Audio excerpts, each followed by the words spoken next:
وہ بچپن سے یہی سنتی چلی آ رہی تھی کہ صحن میں انار کا درخت اس کی ماں کے ہاتھ سے لگا ہوا ہے، جبکہ ماں کو دنیا سے گئے کئی برس بیت چکے تھے، اسے ٹھیک سے یاد بھی نہیں تھا۔ درخت پر لگے پھلوں کا یہ حال تھا کہ ٹہنیاں اناروں کے بوجھ سے جھک کر زمین تک پہنچ جاتی تھی کہ ایک عام قد کا انسان ہاتھ بڑھا کر آسانی سے انار توڑ سکتا تھا۔ ماں کے چلے جانے کے بعد گھر کا نظام بھابھی نے سنبھالا۔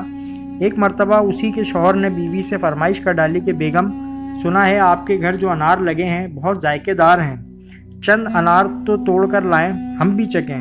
اگلے ہی دن وہ ماں کے گھر گئی اور چپکے سے چند انار توڑے اور اپنے پرس میں چھپا لیے۔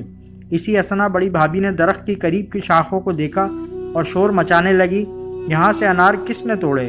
اس نے جھٹ سے نند کے پرس کی تلاشی لی اور اسے برا بھلا بول کر انار واپس نکال لیے۔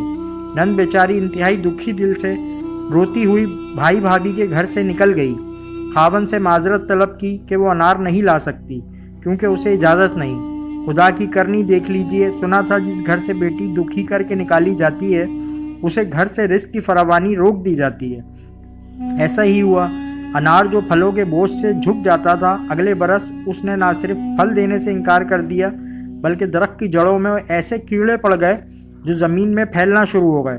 کیڑوں کی روز بروز بڑھتی ہوئی تعداد بہت خوفناک منظر پیش کرنے لگی اور نوبت یہاں تک آن پہنچی کہ درخت کو جڑ سے اکھاڑ کر پھینک دیا گیا اور اس جگہ بھاری مقدار میں کیمیکل ڈالا گیا تاکہ کیڑے ختم ہو جائیں۔ بات یہاں ختم نہیں ہوتی، ایک مرتبہ وہی بیٹی ان کے گھر واپس آئی اور درخت کو یاد کر کے رونے لگی۔ اس نے درخت کی جگہ اپنا ہاتھ رکھا اور ماں کو یاد کیا۔ اچانک اس کی نظر ایک ننھی سی جڑ پر پڑی، اس نے اسے اکھاڑ کر مٹھی میں بند کر لیا اور گھر چلی گئی۔ گھر جاتے ہی وہ جڑ زمین میں لگا دی اور اللہ کی قدرت وہ جڑ طاقت پکڑنے لگی۔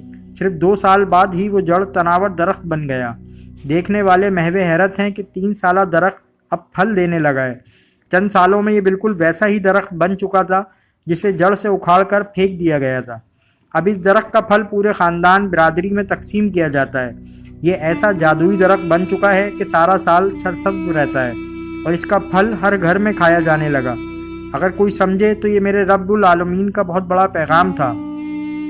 امید کرتے ہیں آپ کو یہ واقعہ پسند آیا ہوگا۔ آپ کو یہ واقعہ پسند آیا ہے تو پلیز چینل کو لائک کریں، سبسکرائب کریں اور کمنٹ کریں۔